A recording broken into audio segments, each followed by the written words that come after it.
Boker Tov, everybody. Thank you for joining us this morning. The learning for the month of Shvat is sponsored by the Aaron family, Leilui Nishmas Levi Ben Yosef, by the Silver family, Leilui Nishmas Bas Yafega Bas Yisrael, anonymously sponsored for their Fuashlein of Sarah Bas Rachel Fega, Malka Elka Bas Pero, Shoshana Yona Bas Edel, Hila Bat Ilana, and Yisrael Ben Adina, and by Joni and Moshe Pollack, Leilui Nishmas Shimon Ben Moshe, Tzvi Ben Mordechai, and Shirat David, Bas Rav Alter Nasanata, and the week is sponsored by Rebbe Nachman and Amy Davidovich in memory of their daughter Shira Davidovich Pransky, Zichrono Livrocha. Her yahrzeit was yesterday. May we merit to continue spreading the bracha and emunah of her life. Okay. I shared with you that last week I had the privilege to be in Uman. Did I share with you? I told you guys? Yeah, I told someone that happened. Yeah. So I was in Uman for I was probably in Uman for like 12 hours, 14 hours. I hadn't been there in about 4 or 5 years. And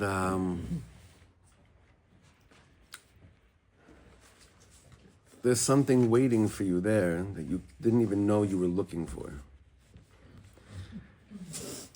And it's hard to express this in words, and so I'm not going to try. All I'm going to say is that it just put back into me this heart-burning desire to go back into this orchard of gems of the Torah and the guidance and the light and the passion of the world of Rebbe Nachman, of Breslover, Sichos HaRan. I'll try to explain what we're going to be doing, Bezrat Hashem. This initially was, when we started, probably like 10 years ago, 9 years ago, this was on Thursday mornings, always dedicated for Rebbe Nachman. It was always his morning. And I always felt, okay, we got to go back and forth, but I can't explain what the heart feels right now, other than a few examples, or one main thing that I want to express. A number of years ago on the Israeli TV, on I think Channel 1, or however the channels work today, I don't know what one is. Is 111? 11. I think it was on 11. There was a documentary about the Lubavitcher Rebbe. And the opening scene is something I never forgot. The opening scene is a close-up on a chassid, he's not alive anymore, I forgot his name, where the interviewer asks him, can you tell us who the Rebbe is for you? And there's these, basically, the chassid looks into the camera and he's thinking what am I going to say over here? What am I even going to begin to say? And the more that he looks into the camera, suddenly he starts to cry and the camera's just focused on him, and there's tears pouring down from his eyes. And that's the opening of he doesn't end up answering Bichlal, but that's the opening of the documentary. Yeah. That this chassid's looking into the camera and his eyes are just pouring tears. And that was someone that was by the Rebbe, by the Lubavitcher Rebbe. I would say probably 40 years he was there, at least. He was an older chassid, someone that was born into it, and he was experiencing everything live firsthand. One of the most astonishing things about the older Breslover Chassidim is that these are people that obviously did not spend any time by Rebbe Nachman. They came to Rebbe Nachman in their life much later, after already having a very founded and grounded Yiddishkeit. They would answer the same exact thing. How could that be? How could it be that people that never had the live experience, when you ask them, who is the Rebbe for you? What is the Rebbe for you? What is this? It seems to me it's not found anywhere else, where there are people that feel such a draw and were drawn with such a passion for something. And to me, those stories about those older tzaddikim, those have been for me the pillars of chizuk and of strength and of determination to get into the heart of this whole sugya called Breslov, which, as we see today, is spreading bigger and bigger and larger. But there's a thing is that Someone asked me last week when I was sharing with him, when I came back, I said, I can't explain to you what happened again at the Tzion, at the Kever, but it's like, I can't ignore it. So he said, it means that like you're gonna get like the white kippah with the pom-poms and those kind of things. So Baruch Hashem, that my personal introduction into the heart of Rebbe Nachman personally was through Reb Chaim Kramer when I was a teenager, through Breslover Research Institute, before I met any of you and before I knew most people in my life, but I was privileged to have had a connection to Reb Chaim Kramer, who would travel through Los Angeles and stay with my chevra there. And the first time going to Uman, when I was 26 years ago, was the first time for Rosh Hashanah, and it was with him, stayed by him. They said it's called the Ritz-Carlton of Uman, and there was just a sign on the door of the house that they had there, said called the Ritz-Carlton. There was nothing, didn't look like the Ritz-Carlton at all. Today you have some places that actually do look a little bit like the Ritz-Carlton. A little bit. Much more advanced places, although this last week was very difficult. I hadn't traveled since they had closed aviation through the country of Ukraine. So you have to travel through Moldova or other countries, but mine was Moldova, and then drive for 2 hours, and then get to the border, and then shtiklach there, bribes, all meshugas, as if you're living in the 1850s, bribes to get through the border, and then you drive another 6. I'm sorry for saying this. 6-7 hours. It's just exactly what it was, till you get to Uman in bitter, freezing wind and rain and slippery. And I closed my eyes for most of that ride because I said this, I can't believe I'm doing this. I mamish can't believe I'm doing this right now. I'd never been in this weather before. It was the coldest, bitter I've ever been, besides one Shabbos in Montreal. I was Shabbos B'Shalach in Montreal many years ago, and that felt like that as well. But like tons of black ice. And then I finally reach the Tzion, and then the sirens go off, and I'm like, oh my God, like I cannot believe what now? Like I had this whole thing going on in my head of saying like, I know this could be like such a wild chassidishe tale that I travel all the way here, and here is where I get hit by a missile, and right next to Rebbe Nachman's Tzion, I take off, chas v'chalila. But I was like, but I don't really want that. I want to go home. I want to be here and go home. But I had no idea what to do. I didn't know what the protocol is in there. I didn't know if the sirens over there meant mamish incoming to that area. There were very few people there right now. I looked around. No one was going anywhere. No one was doing anything. And afterwards, I found out that whenever there's bombings in Kiev, so they also the sirens and the whole area go off. So, and Kiev's a few hours driving from there.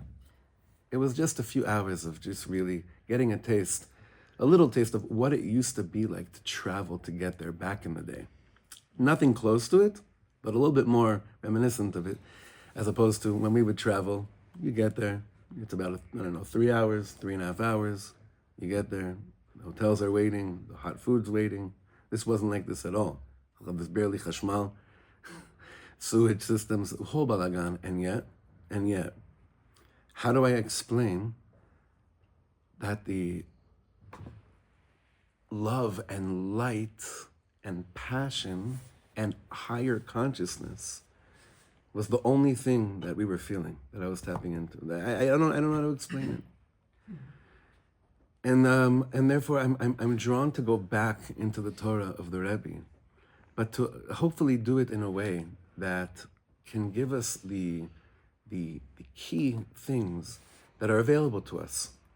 Hopefully, it's a tall order, but it's shaveh. It's shaveh. It's worth it. And I'm also plagued by a statement that I heard by an older Breslover chassid from the last generation that I haven't figured out what to do with yet. And I actually called in. I had a mashpia that I spoke to this week about it, because I realized this has been in the back of my mind for the last 4 years when I read this. I think it was Reb Hirsch Leib Lippel. These are one of the names of the older tzaddikim that said the only thing worse than getting into Rebbe Nachman is not going the whole way. You hear such a statement, it's a ktsat kashe. It's a little bit hard. The only thing worse than getting into Rebbe Nachman is not going the whole way with Rebbe Nachman. What does that statement mean? So I used to think that it means the only thing worse than getting into Rebbe Nachman is not becoming an official Breslover. But that's, I'm sorry, and this may insult a few people, not in this room, but others that hear, to me that's katnus, to me that's smallness. I think that if I want to reinterpret that statement, it means the only thing worse than getting into Rebbe Nachman is by not going the whole way with the Torah that's provided from the Rebbe, with the teachings that the Rebbe has prescribed for our generation. Because he is the Rebbe for our generation, for us knowing how to navigate this generation, us knowing how to navigate these times. There was no other chassidishe Rebbe that spoke about Eretz Yisrael as much and in the manner that Rebbe Nachman spoke about. There was no other Rebbe that addressed anxiety and stress and nervous breakdowns as much as the Rebbe did. There was no other Rebbe that gave you the tools to believe in how powerful you really are, like the Rebbe. Lo ya davar kazeh. Lo ya davar kazeh. There was no other Rebbe that spoke about yishuv adat, settling of the mind, which we all chalish for so intensely, like Rebbe Nachman. So for that, and many, many more reasons, how I wanted to go back into the learning, it was very overwhelming. Because where do you start? How do you re-engage? And therefore, there's a classic teaching in the Sichot HaRan that's called also Zvikat Hamochin. At a certain point, you have to chuck your intellect, meaning you have to actually let go of trying to figure out the best way and the most appropriate way or the most perfect way to figure out how to start something, and you just gotta go, and you gotta trust that if the heart is open, it'll lead you to what you're looking for. I believe this about Rebbe Nachman's teachings, be'emuna shlema, that it leads you to what you're looking for without you even realizing that you were looking for it. Kol ha'avedot hem etzel ha'tzadik. All the things you lost are by the tzaddik. That's a statement, that's a phrase that's mentioned quite often in the world of Breslover. Baruch Hashem, today there are so many different avenues and ways to get into Rebbe Nachman's teachings. What I want us to do here today, and continuing from this Thursday on, Be'ezrat Hashem, is to hear from you how you see these Torahs in your own personal lives, to not hold back, to have kashyas, to ask the questions, because that's the way that we're going to get to the nekuda of not emet la'amita. Now I want to explain the difference. In the world of Rebbe Nachman's Torah, there's a theme. Many themes. One of them is the difference between truth and truth of truths. Many of the older Chassidim that got into Breslover explain, I'm going to read you one line, a line that caught my eye that'll explain hopefully what is this, what we're trying to bring over here. You remember, let me see if his picture's here, I'm not sure. On Yom HaShoah this last year, we spoke about, in our Breslover Shir, this tzaddik. Do many of them remember when we spoke about Rebbe Yitzchak Breiter? He was the chassid that was killed in Treblinka, one of the first to be killed in Treblinka. And Rebbe Yitzchak Breiter was the one that brought Breslover Chassidus to Poland. And now there's these amazing books written on the history of Breslover Chassidus in Poland. He is the one that started the whole movement of the kibbutz, of the gathering of the Chassidim that couldn't travel to Uman anymore because of the war. They started and they gathered in Yeshivat Chachmei Lublin by Reb Meir Shapira, the famous yeshiva in Poland. This is where they would gather. In fact, Reb Meir Shapira of Lublin, the one that founded the Daf Yomi, would go and stand, and he was chazan for Musaf and Rosh Hashanah at this minyan. And Rabbi Yitzchak Breiter is known to be a trailblazer.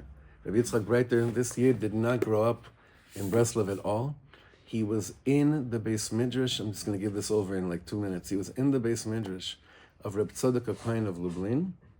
Remember, Reb Tzadok passed away in either 1900 or 1901. And over there, he found some kind of a sefer that didn't have a kricha.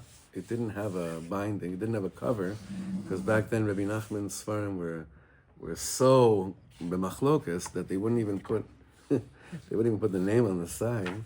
He opened up the Sefer, and he read 3 lines, and he felt that his whole world had changed. He was a giant. He was already a huge Talmid Chacham, Rebbe Yitzchak Breiter.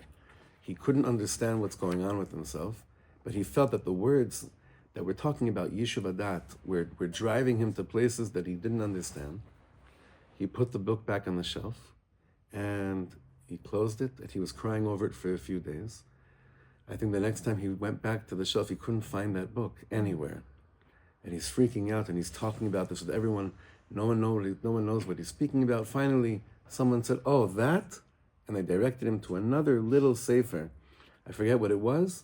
Bottom line is that he hears about a place called Oman. He thinks it's called Oman or Oman, and no one knows what he's talking about. Finally, someone said to him, no, there's a place called Uman. It's not in Eretz Yisrael, it's in Ukraine or whatever the country was back then. And listen to this, just to show you how your passion can lead you to do huge things, even if you think even if you have no clear picture. But if you have a clear desire in the heart, look what happens to you. He finds, he sends a letter to the town of Uman after he finds out where it is. He has no idea who he's getting in touch with, but he writes a letter to a bookstore that he knows of, a Judaica store in Uman. I can't imagine what a Judaica store in Uman in like 1902 looked like. Right? What's a Judaica store in Uman? Today you have tons of Judaica stores there and plenty of restaurants and a bunch of things over there. But he sends this letter. The letter gets there. And the Baal Chanut wasn't even like a Breslover, he wasn't even from, but he was like a Jew that had a Judaica store, and he didn't know what to do with this letter. Where Rabbi Yitzchak Breiter writes over there, I'm a Jew that's in Poland, I hear about you guys, can you send me words? Send me something, I'm starving. Whatever this was, is there anything more? Right away, after this store owner receives this letter, a chassid named Reb Getchi, he passed by, walked by the store, and the store owner says, "Hey, Getchi, come here. This is probably one of yours." Gives him the letter. This chassid opens up. He's like, "People know about us out there in the world?" He couldn't even believe it. So he gathered a few of the Chassidim that were living in Uman back then, and they all wrote him, this person they never even heard of, all these letters of dveikut, of passion, of dibuk chaverim, of fire about the Rebbe's Torahs, and what. It's a whole pele how it ended up back by Rebbe Yitzchak Breiter. The bottom line is that Rebbe Nachman's grandson, Reb Shimshon Barsky, was one of the ones that wrote him the following line. He said, "Im tavo elenu lemachanenu, tochal lavdil ben haemet lasheker." If you show up, if you come to us, you'll be able to differentiate between truth and lies. Now, Rebbe Yitzchak Breiter, this is what I want to tell you. Most of us, or many of us, we either grew up from, or we've been from for quite some time. So if someone comes and tells you, after you've already been in the parsha and you're holding, saying, "Hey, this will really take you to the place to be able to differentiate between truth and lies," our first response would be one of defense mechanism. What would we naturally, knee-jerk reaction respond? What would we say? I'm already there. Are you kidding me? I'm from. I know God. I keep Shabbos. Like something stupid like that, you know. What do you mean? Like, how dare you say? Like, I'm not in Emet already. But the heart that is longing for something, that can't ignore it, wants much more than just knowing I'm doing the right thing. It wants to make sure I'm doing the right thing deep, deep, deep down inside. Because the more I go deep into my heart, and the more that I'm aware of what's happening around me, the more I notice machlokes all around me. There's machlokes all over the place. I could be doing all the right things, and there's machlokes everywhere, all around me. So Rabbi Yitzchak Breiter writes in a letter describing his pilgrimage, he finally set out, and he went to Uman, which was unheard of back then. People were not traveling anywhere outside of that area to get to Uman besides one person who would come every year from Eretz Yisrael. His name was Reb Avram Rebbe Nachman. Other than that, it was unheard of that this Yid traveled from Poland and went to Uman for Rosh Hashanah, I believe in 1905 or 1906 for the first time. And when he comes back, he says like this, after spending time with getting to the place, which for me was like a makom of Eden, makom ilanot tovot, asher recham reach sadeh asher bircho Hashem, a place of good trees that their fragrance is like the reach hasadeh, like the fragrance of Gan Eden. Now you know that the fragrance of Uman is horrific. It always was. The place is it's disgusting there. I can't stand it. That's why I love Reb Chaim Kramer. His whole inyan is you go and you leave. You don't stay. It's not a place to stay. Whatever. Now there is this like 55 families. There's a kehillah. There's a Talmud Torah. It's very strange, but it's not a place for us Yidden especially that have Eretz Yisrael to spend too much time. But when you go with the consciousness of the fire of Rebbe Nachman, that place, even such a place like that, can turn into a reach hasadeh asher bercho Hashem. That's the language that Yitzchak Avinu uses to describe the fragrance that walked into the room with Yaakov Avinu when he came to get the bracha. And then he says like this, there was a reach Torah with these people, reach tefillah, reach yirat Hashem, reach hitkarvut el tzadik ha'emes. There was a reach of getting close to the real tzaddik, ki be'emet margishim bepo ba'kibutz hazeh, because you really feel in this type of gathering, avira de Eretz Yisrael. Now, he never went to Eretz. He was never in Eretz Yisrael. And yet that's how he describes the air of being together with people that you look into their eyes and you're like, oh, we're all here for the same thing, to get to the place of emet la'amita. V'atmimus v'apshitus i'efshar lisher. And the simple and pure desire to just be real and to be on fire. You can't even describe. And then he says like this is crazy. Nochachti ladat. And he must have been already 30 or 40 over here. No, let's say 30. I came to know, ki kol yamai avru behevel mamish. All my days were just vanity. Now, he was not a couch potato watching reruns of Mork and Mindy. You understand? He was learning Torah. This Yid was a fire. He was an aryeh. He was a lion. But he says, after tasting this, I realize, kol yamai hayu behevel mamish. Did you ever have an experience in life that made you feel that everything you thought was cool or meaningful or real until that moment was like vanity? You don't have to answer. Just sit with that question. Think about it. Now, these are the words I wanted to get to. Ubechol asakai asher asakti ad heina.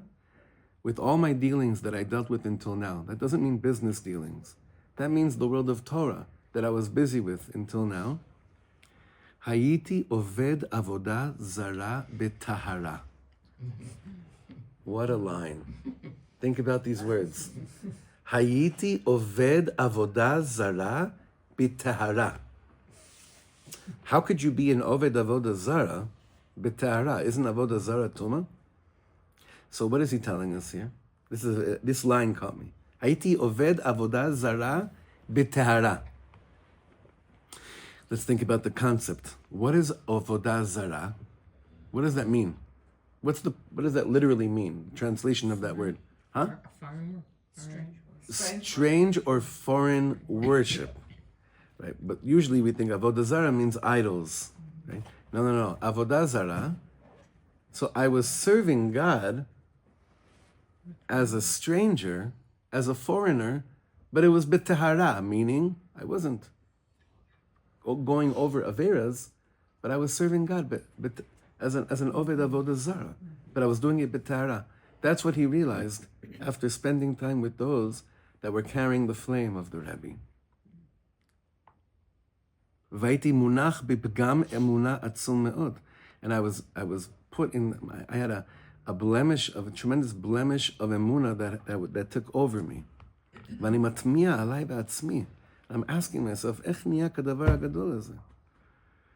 How could it be that after everything that I went through, I still felt, now I realize I was so far from emet and emunah. So,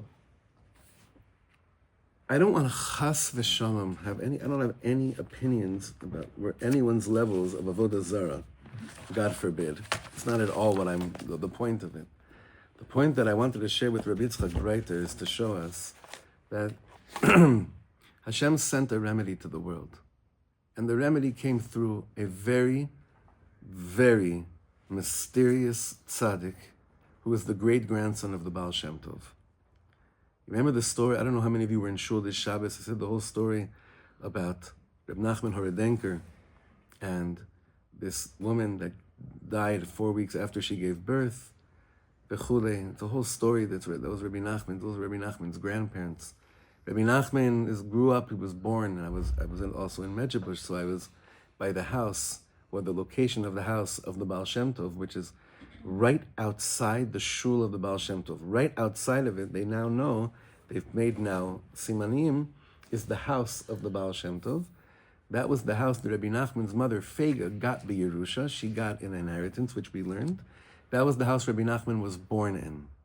That was the house that Chassidim that were by the Baal Shem Tov would come back years after the Baal Shem Tov died, and they would reminisce in that house and say stories. So everything I'm trying to express from my heart is just that I also want to stop being an Oved Avodah Zarah b'tahara. And I'm not saying that to sound humble or holy. I'm saying it because that's what I feel sometimes, that I can get away with anything. I can get away with anything almost, you know? But when the tzaddik touches your heart, you don't want to get away with anything. You don't want to find ways to avoid anything.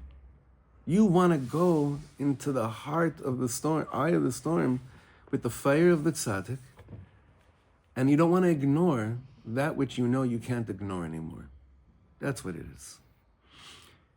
And what we're going to be focusing on in these shiurim is Rebbe Nachman's teachings about drawing down peace into the world, peace into our lives, peace into our families, establishing yishuv hadat, settling of the mind, and and we say in Hebrew, kol hamishtama mikach, means, and all that derives from it, meaning there's so much more that comes from it as well.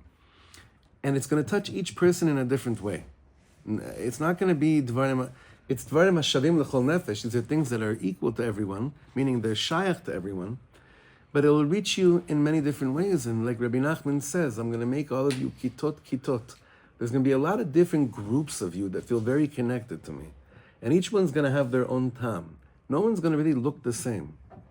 You have like Reb Chaim Kramer's chevre. Reb Chaim Kramer was makabel from his father-in-law, Rabbi Rosenfeld, who, if you looked at him walking down the street, you'd think he's like maybe an assistant rabbi at Young Israel of the West Side, like something like that, you know.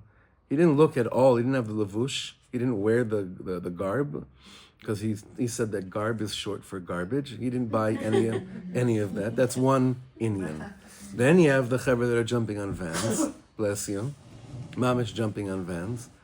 Then you have this like hardcore, ultra machmir world in Breslover, which is like chilur ada.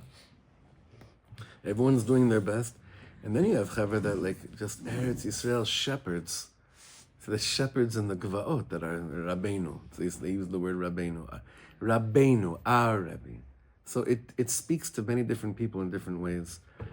And I just hope that the Torahs that we're learning will help us find that which we weren't even aware that we're looking for. But once we find them, we'll feel like Rabbi Yitzchak Breiter. And it shouldn't make us sad that, oh my God, I was an Oved Avodah Zarah my whole life. Chas v'shalom. It should make us happy, shenafal bechelkeinu, that it came into our lot, to be drawn to the teachings that will hopefully help bring Mashiach Tzidkenu. And it will start with bringing peace into our own hearts, into our own lives. Okay, so with that whole akdama, I want to give to you right now, we're going to do one piece today, which is Sichos HaRan, Ayin Zayin. It's not in Likutei Moharan, although it's good to have a Likutei Moharan when you come to these shiurim. Sichos HaRan, Ayin Zayin, the 77th teaching in the Rebbe Nachman's wisdom, Sichot HaRan. In this teaching, there's no remedy There's no fix. There's no fix the way that we're used to fixes. But there's a huge fix, and there's a huge, huge remedy that comes out of acknowledging that which is actually taking place in our lives every single day. Rebbe says like this: Kol ha'olam maleh machlokot. The world is filled with machloket. Hen ben umot ha'olam, whether it's nations, v'chen b'chol ir ve'ir. Elazar and Neve Daniel, whatever. V'chen b'chol bayit. Anyone know about that? V'chen b'chol bayit ubayit ben hashchenim. Shem should save us from those things. Those things are horrible, no? Neighborly disputes are horrible, though. Ugh, Hashem yashmor. Uben kol echad im ishto ubnei beito umeshartav ubanav. And there's machlokes between your spouses and between your children. Ve'en mi sheyasim al libo atachlis. And the Rebbe says, you rarely find people that live with the real tachlis of life in their heart. Shebechol yom v'yom ha'adam met. That every single day, and this is this is very morbid. The day that passed will never come back again, which means that every single day that passes, you're closer to the day of your death. Like if I live with that clarity, tachlis, in my heart, I would approach kimat everything in life differently. Kimat everything in life differently. But Rebbe Nachman says, Vedasha kol echad, but knows something. Everything is one. Sha'machloket shebepratiyut ben ish ubeito v'chayotze kanal, the machloket that can happen between a husband and wife, or within a household, hu gam ken mamash ha'machloket sheben hamelachim v'ha'umot. It's the same type of machloket that you can find between kings, between nations. Why? How could you liken a machloket that happens between a husband and wife, or parents and children, or siblings? Hashem yishmor. Hashem yishmor is sibling rivalry. Right now we're in a parsha with someone from here that it's like, because something wasn't nipped in the bud when it happened, it's like 7 years later, millions of dollars later, and millions of miles of a distance between siblings feeling like they could have a chance to patch things up. Shem yishmor. All machloket, Rebbe Nachman says, even saying like the ones that you have between you and your spouse, is just like with kings and with nations. Why? Ki kol echad me'anshei beito hu bechinat uma miyuchedet. Every single person that lives in the home, she's like a whole nation. Vehem mitgarim ze im ze, kmo sheyesh milchamot ben ha'umot. Lidgarot. How do you say lidgarot? Irritate, tease, aggravate, tick off, however you want to say it. They tick each other off. They get to each other, just like there's wars between nations. He's saying that's what's happening in the house.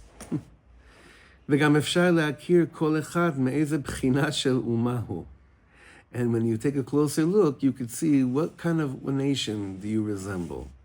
Ki yadua midot ha'umot, sheze ka'asan v'rotzeach v'chayotze.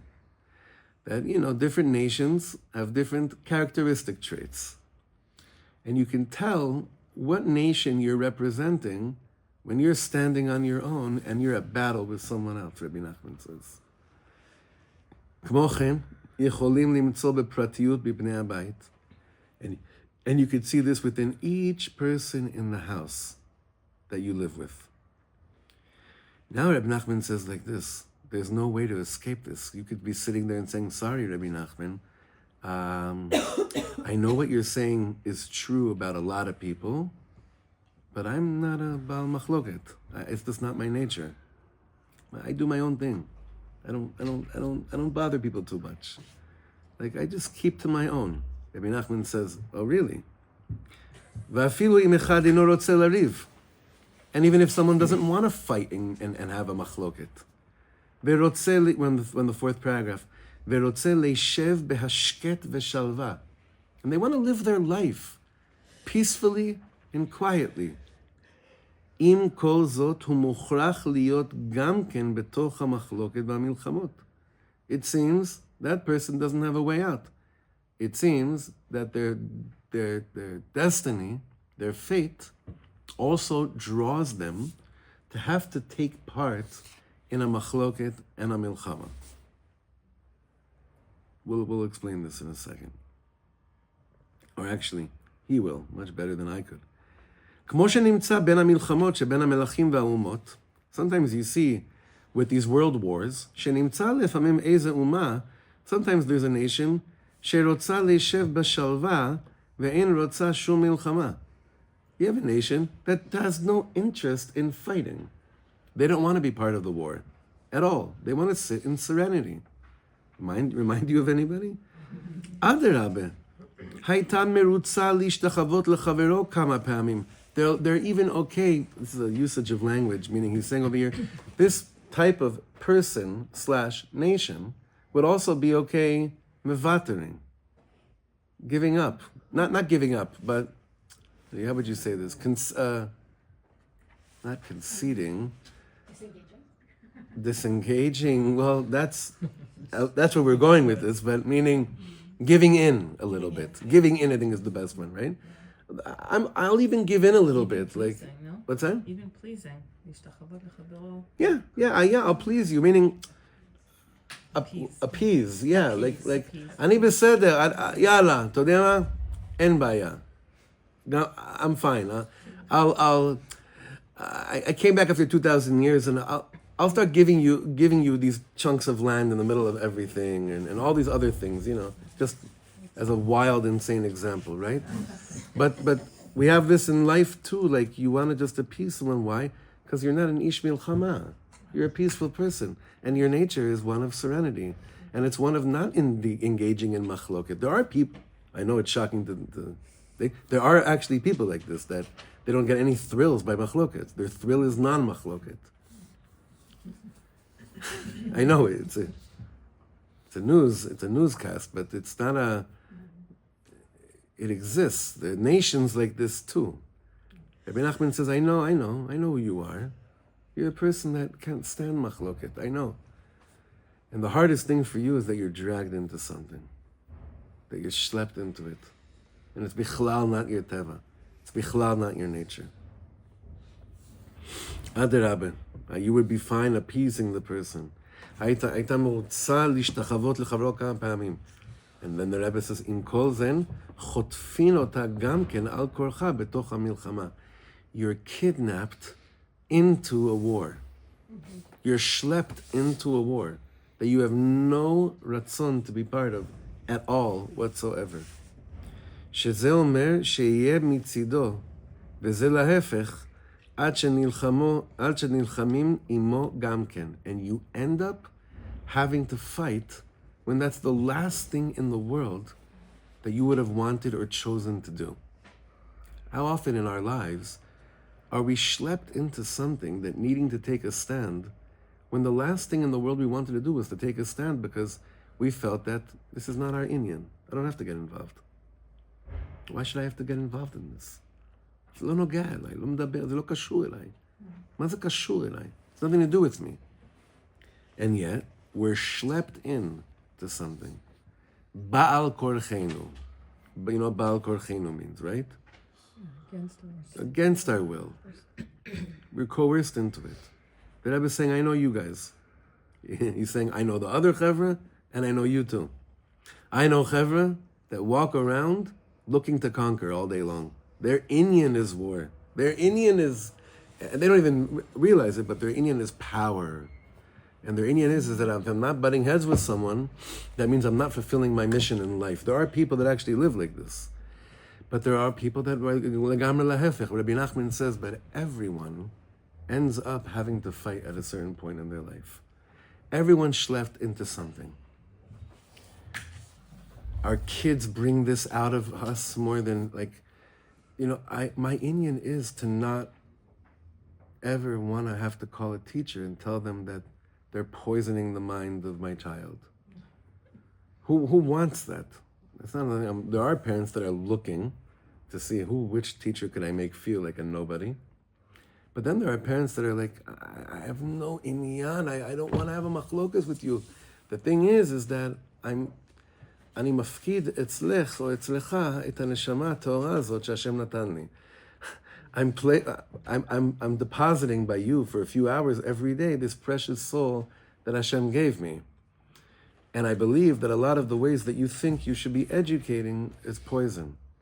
I'm not a man of machloket, but I'm going to be drawn into the machloket if I feel that that's what's happening to my child. We're people of peace. However, you understand, you could be schlepped into something, and it's Baal korchachad. You're forced into it, and it's not your nature. It's not what you want. Hamochin, next paragraph. Hamochin mamish nimtza bepratiyut b'milchamot habayit. What we said here on a world scale happens often in the house. Ki ha'adam be'atzmo hu olam katan. Each person is a whole world, a small world, but a whole world. Venichlal bo kol ha'olam umilu'o. And the whole world is included within each person. These are amazing words. The whole world is included within each and every person. Mikol sheken ha'adam ubeito, shenichlalim bahem kol ha'umot venilchamim umitgarim zeh v'zeh. So if each person is a whole world, and the whole world is included in each person, and there's more than one person in the house, which is usually how things work in a natural evolution. What does that mean? How many things are going on in one house? UN. The UN. That's a good one. Right? Each person has the whole world in them. This is happening within each person. Then you bring another not one UN.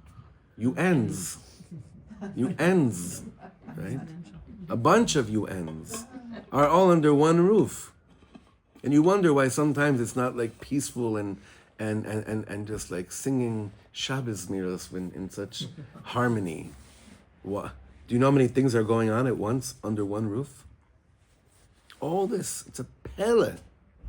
It's a pele when there's like moments of peace and tranquility. Right? It would be a pele if we said that about the world. Same thing about the house, Rebbe Nachman says. It's the same exact thing. But Rebbe Nachman told us something that we have to pay attention to right now. He said, in you is the whole, is a bunch of different things. You're not one nation. You're a bunch of nations. You're made up of a million different things. So look at what he says here. This is fascinating. Ve'al ken, next paragraph, לפעמים כשאחד יושב לבדו ביער, יכול להיות שיהיה נעשה meshuga. I'm finally going to take time and I'm going to go to the orchard. I'm going to go to the field. I'm going to go to the forest. And I'm going to have some me time. And it's going to be so therapeutic and so healing and so filling me with serenity.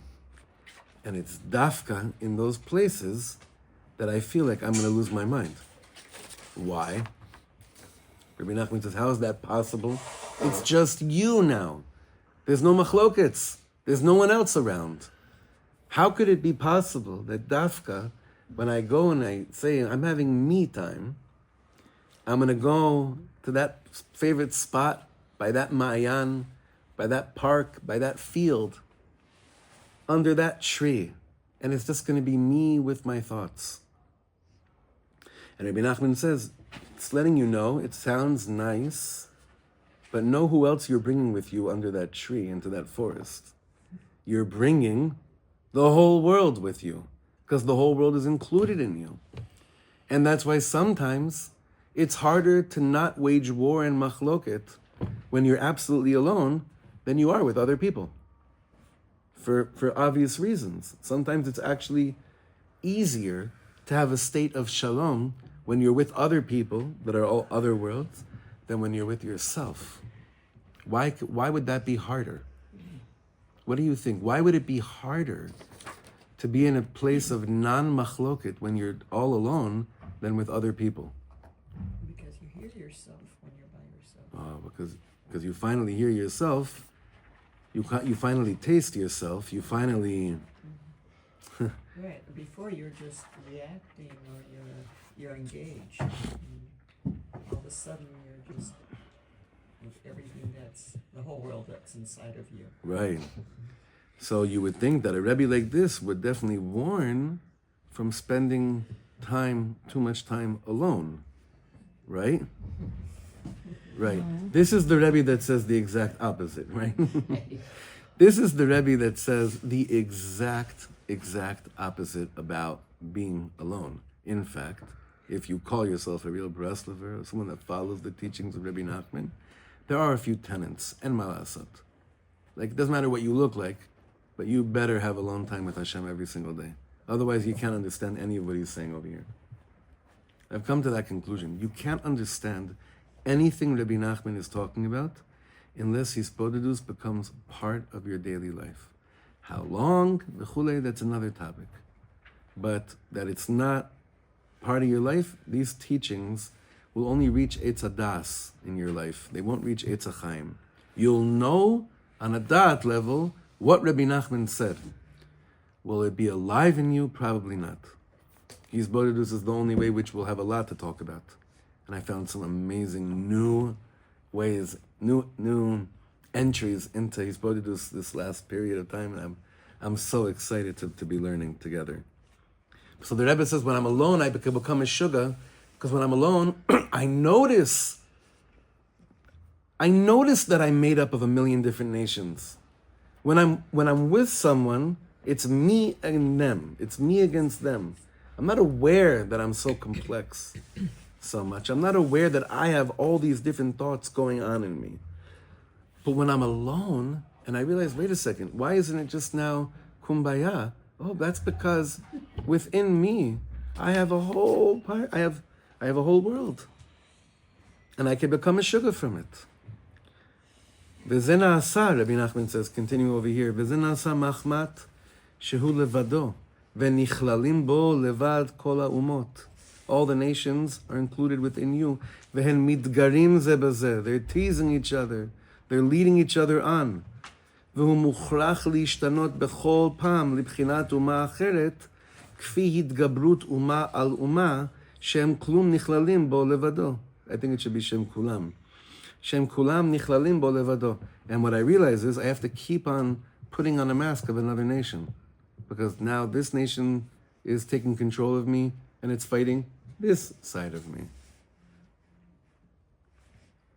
Will the real me finally stand up and appear?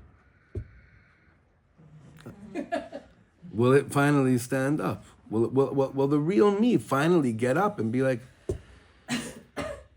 So is the Rebbe saying that the real me is the person that acknowledges that I'm made up of the whole world, that the whole world is in me? Is that what he's saying? That the real me is not one thing. It's the ability to make shalom between all parts of me. That's the real me. We want it to be just one persona, one characteristic trait, one attitude, one me. The real me, that's the real me. Well, that's the real you now. Because now that ummah, that nation is governing you. And then we start losing our minds. Wait a second, half hour ago, I was sitting in the Rebbe Nachman shir thinking about dveikus and kedusha.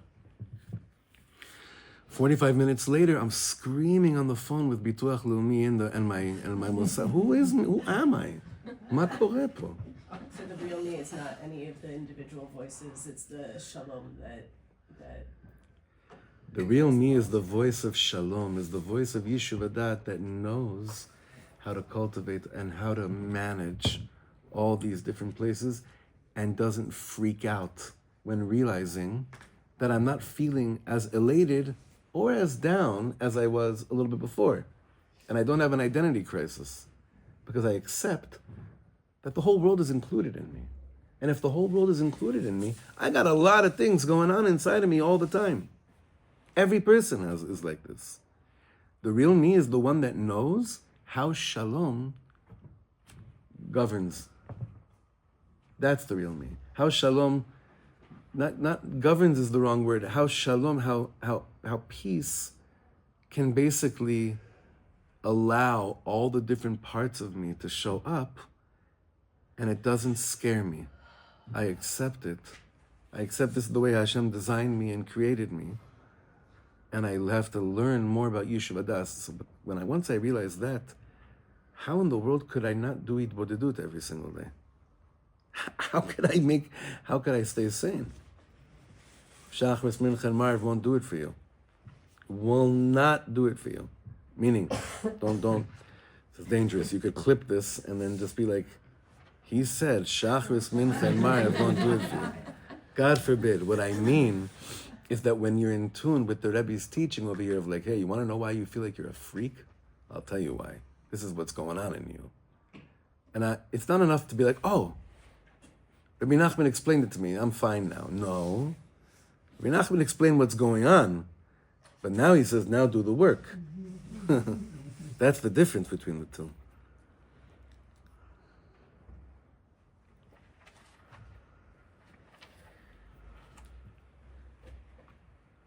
Okay, so I'm just going to read this paragraph from the beginning again, we're going to finish it. ועל כן לפעמים כשאחד יושב לבדו ביער, יכול להיות שיהיה נעשה משוגע, וזה נעשה מחמת שהוא לבדו, ונכללים בו לבד כל האומות, והם מתגרים זה בזה, והוא מוכרח להשתנות בכל פעם לבחינת אומה אחרת, כפי התגברות אומה על אומה שהם כולם נכללים בו לבדו.